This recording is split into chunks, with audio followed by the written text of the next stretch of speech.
All right, so here's an idea that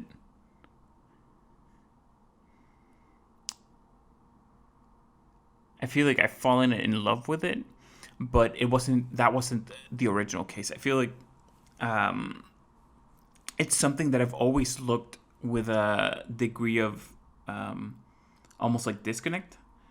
That I've had conversations with people in which, um, for example, that they feel really afraid that they might not have like free will. For example, that they are not the ones making decisions. That if there's something, there's such a thing as fate, then someone has decided what their journey is for them, that they are really just living this life on rails, and their decisions don't matter, and the way that they think don't matter, and all these things. And I've always had a really hard time connecting with that idea. And it's not even a thing that I don't think it's true or that I think it's wrong. It's just that I feel like I don't really understand where that idea comes from, or why that would even be about outcome. Um, However, very recently, and I think this is the reason I fell in love with the idea, is I heard of life explained through the lens of a play, um, that everyone who's in the world right now, is sort of playing a role. They're playing a persona. Um, and in the same way that you could have a play and you can have a villain and you can have a hero, and the villain might just slaughter the family of the hero and then slaughter the hero, and then the play ends. The family of the hero and the villain will go out for drinks. They know that everyone's playing a role and they're having fun with it. When the curtain comes down and they take off the masks and they take off the personas, they know that they're brothers and sisters. They know that they're all sort of like that they're all in this together, um, and that the play can only play out when all of those roles in the play do their part. And so, looking at it like that, it gave me a perspective on the world that I really enjoy, but it also led me to another incredibly interesting idea, which is, what if the play is planned out? What if, in some way, shape, or form, some of us, if not all of us, decide what kind of persona we want to play and what kind of challenges we want to play them, and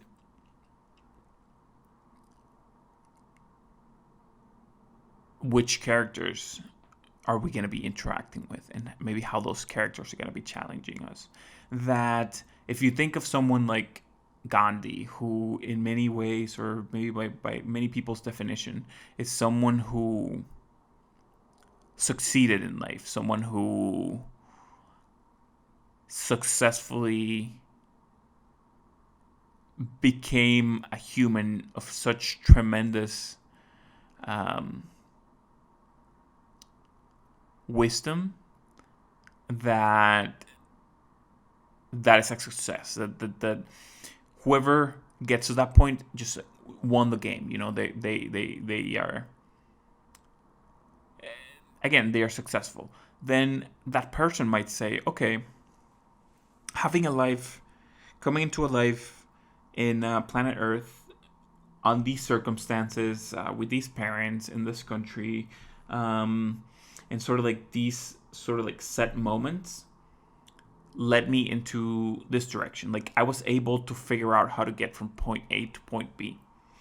Um, okay, now let's see if I can come back to planet Earth, but this time I am going to be born somewhere in which there's a very significant chance I am going to end up in the drug business. In fact, there's a even more significant chance that not only am I going to end up in the drug business, that I'm going to end up running a drug business. And let's say even that it's going to be a very violent business that I'm going to be running. Then some of, Gandhi's better friends, some of the people that he has interacted with very well throughout some of his other lives might say, oh, you know what? I'm going to go in with you, and I'm going to be born in a position in which I'm going to end up in law enforcement, and I'm going to have a personal vendetta to take you down. And then there's all these other people who are like, oh, we want to go in with you. And we're also going to be cops. And we're going to see if we're going to be able to get corrupted by your influence and your money. And let's see how we're going to handle that. And then other people come in and they're going to be like, oh, we want to be the people in the village around the place that is going to be like sort of like the hub of your business. And we're going to see if we can like how we're going to interact with you. Like, are we going to join your business? Are we going to look at you with ill intent? Are we going to grow and see a human being in you, even though you're going to be such like a violent monster? And some other people might be like, oh, we're going to join you and we want to be like your henchman. And then someone else might say, hey, you know what? I was planning on of going into a life like that already. What if I am the person or one of the people that significantly influences you into going into such a violent path in life? Which is to say, let me take this journey in life with maybe a couple set events through it, and let's see if I become the human being that could foster a human being of that almost like unredeemable qualities, or if I'm going to go through those events and see further and move away from that kind of life. And in turn, I would be of incredible influence to also turn you away from that direction, which would in turn turn the detective that would have a personal vendetta in a different direction, and the cops that could have gotten corrupted are going to go in a different direction, and the people in the villages, their lives are going to go entirely in a different direction. That it's this idea that maybe we do plan some of the pieces out, but the way in which it ultimately plays out, that's what we're here for. That we're here to kind of like see the thing unfolds and see how we react when we put ourselves in an environment in which we have forgotten that we planned some of its parts, that we don't know which of the pieces we planned and which ones we didn't.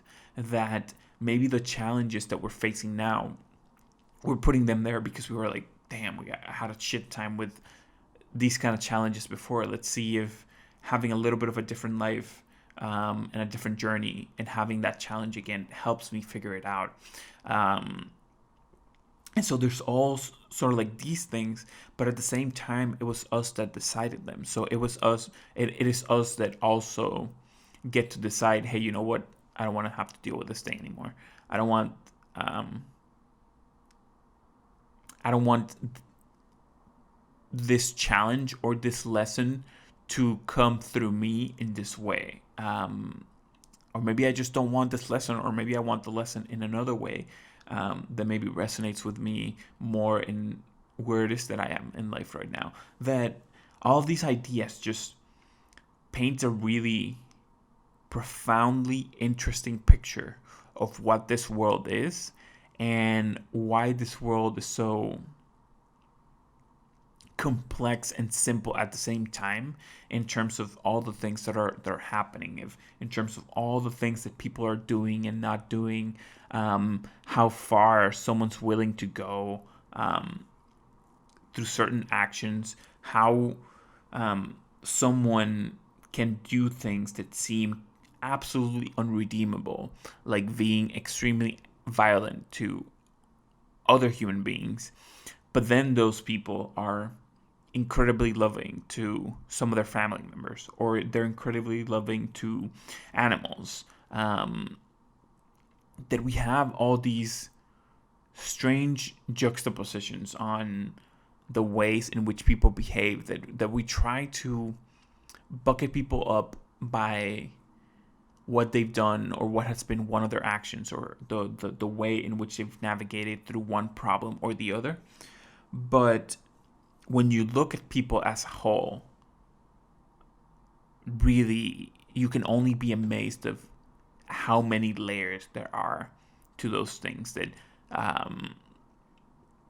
I remember a documentary that I was seeing recently, and there was this like really really tough guy, like a really like beefed up dude, and he seemed genuinely really really fucking cool, like a really tender human being. It's like those Sour Patch like teddy bear candies, where like the outside, if the outside is sour, but then the inside is sort of like sweet.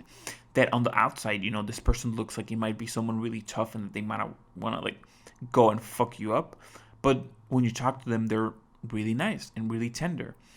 But then the person was talking about the way that they feel when they see other people mistreating animals. And in those situations, those people are that terrifying bear, are that beefed out, maybe concerning or scary person, that they would be willing to absolutely fuck your shit up if you were messing with some kind of animal and all these things. But then otherwise, it's a completely nice person. It's a person that maybe you would never, by knowing them throughout the years, never imagine that they would actually hurt another human. But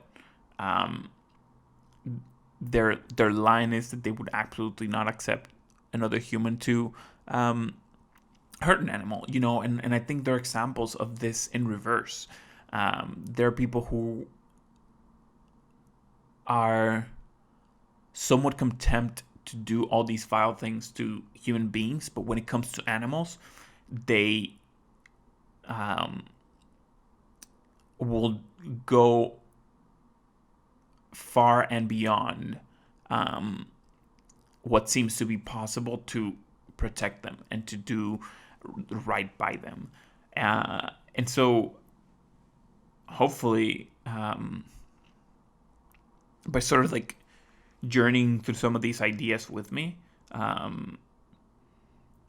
it helps, or at least it gives an interesting look on what might be the foundation of this world, of what might be the foundation of this life. That even if all of this thing is not real, that even if all of these things are not actually how the world works or how life works or any of these things, I think at the very least it offers a very entertaining and interesting look on our current experience, in our current journey, and in the way that we're all interacting and interfacing with each other.